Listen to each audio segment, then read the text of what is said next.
Welcome to Wealth Lab. We're taught from a really young age that debt is just a trap, right? We're told to cut off the credit cards, pay off the mortgage as fast as humanly possible, and live completely debt-free. It's a message we hear over and over from parents, teachers, and pretty much every popular financial guru out there. But, well, that common belief is actually incomplete advice. It completely leaves out a massive part of the equation. So today, we're diving into the absolutely critical difference between good debt and bad debt. Because honestly, this is the single difference that decides if you get rich or if you stay broke. Think about it. We often feel this deep psychological guilt just for borrowing money, right? We repeat that old mantra that all debt is dumb. We carry this heavy, heavy burden when we owe money, kind of feeling like we've somehow made a huge mistake. But then you look at billionaires like Robert Kiyosaki, the guy who wrote Rich Dad, Poor Dad. He famously says he has $1.2 billion in debt on purpose. No way, right? Why would anyone willingly do that? Well, because the wealthy know a secret. They view debt not as a trap, but as a really, really effective financial tool. They use it strategically to build massive wealth over time. So let's break down exactly how they pull this off. All right, Section 1. What makes debt good? Let's talk about building wealth. So what exactly is good debt? Essentially, it's borrowed money that you use to finance assets that either appreciate in value or generate income. It's money you borrow specifically to make more money. Think of it like hiring dollars to go out and work for you. You're literally using a bank's money to build your own net worth. The amazing thing is, the asset you buy actually pays for the debt over time. You aren't paying for it out of your own hard-earned paycheck. Instead, the investment itself covers the entire cost of borrowing. Here are some of the most common forms of wealth-building debt. First up, mortgages on property that consistently goes up in value. Second, business loans. These help you expand operations, hire more staff, and ultimately increase your profits. And third, education or specialized training that directly bumps up your earning power in the marketplace. You see, these loans build real assets. They significantly increase your income over the long haul. Plus, they often come with tax advantages. Why? Because governments actually want to reward you for investing money back into the economy. The math behind this is just fascinating. Take a look at this number, 5x. This represents the absolute power of leverage. Say you have $100,000. Sure, you could buy a property in cash, but with a 20% deposit, that exact same cash lets you control an asset worth 5 times as much. You get the financial growth on the whole $500,000, not just your initial 100 grand. Leverage brilliantly amplifies your gains. But quick word of warning here, it can also multiply your losses if the asset drops in value. So this is exactly why good debt must always be managed carefully and patiently. Moving on to Section 2, what makes debt bad? The stuff that destroys wealth. Okay, so bad debt is exactly what keeps millions of people awake at night.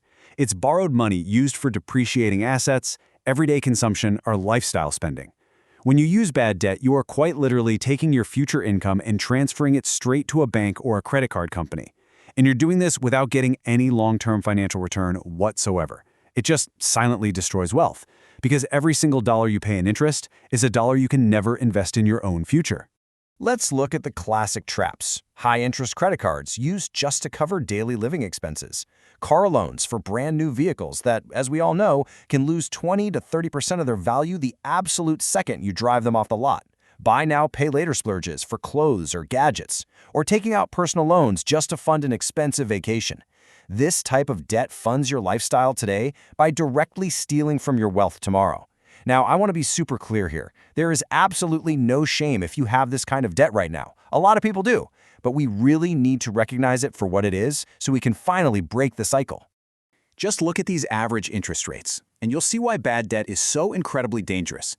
Notice how credit cards, over there on the far right, can charge anywhere between 25 and 29% interest. That rate compounds so fast. It creates a massive, crushing barrier to building any kind of wealth. You simply cannot outinvest a 29% interest rate. Even the absolute best investors in the world rarely make 29% returns year over year. So when you carry a balance at these rates, you're fighting a mathematical battle that is almost impossible to win. Let's get to Section 3, the real test. How to evaluate your loans. Okay, before you take on any new loan, swipe a credit card, or accept one of those exciting new credit limit increases, I want you to ask yourself this one foolproof question. Does this make me money or cost me money over time? That's it. It's a direct, really simple test that totally cuts through all the marketing noise.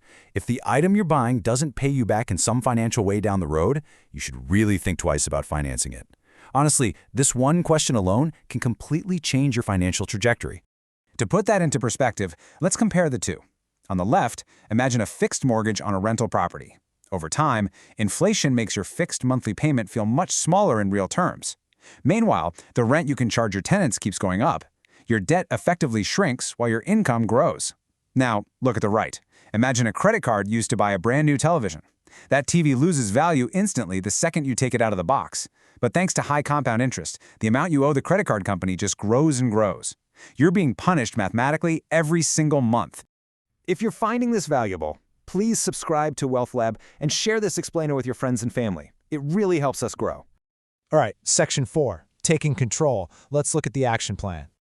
Getting out of this bad debt trap really comes down to 3 essential steps. Step 1, stop adding bad debt. You have to freeze your consumer borrowing today. It's like any injury. You got to stop the bleeding first before you can heal. Step 2, prioritize paying down your highest interest debt immediately.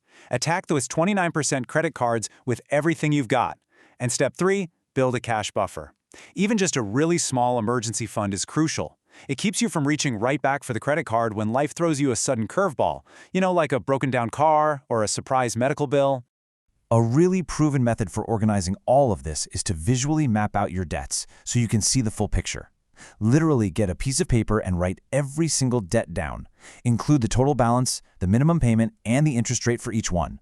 Seeing it all laid out like that brings so much clarity and removes the fear of the unknown. And you know what? Sometimes systematically targeting the quickest, smallest wins first is the way to go. It builds this incredible psychological momentum that you need to reduce stress. Crossing that very first small debt off your list just gives you a huge burst of energy to keep moving forward.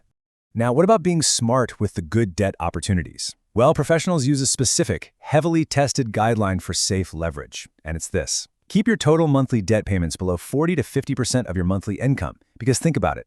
If more than half your income is instantly going straight to the bank every single month, you risk becoming dangerously over-leveraged.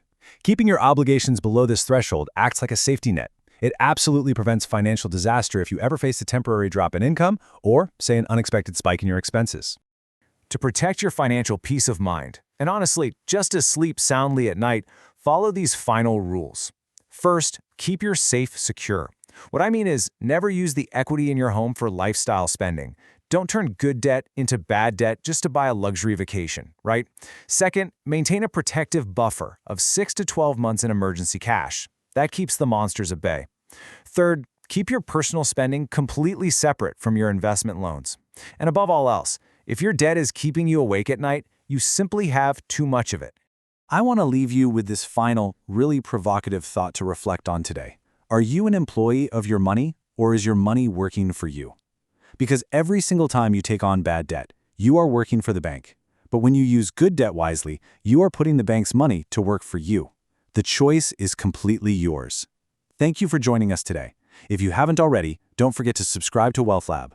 We'll see you in the next one.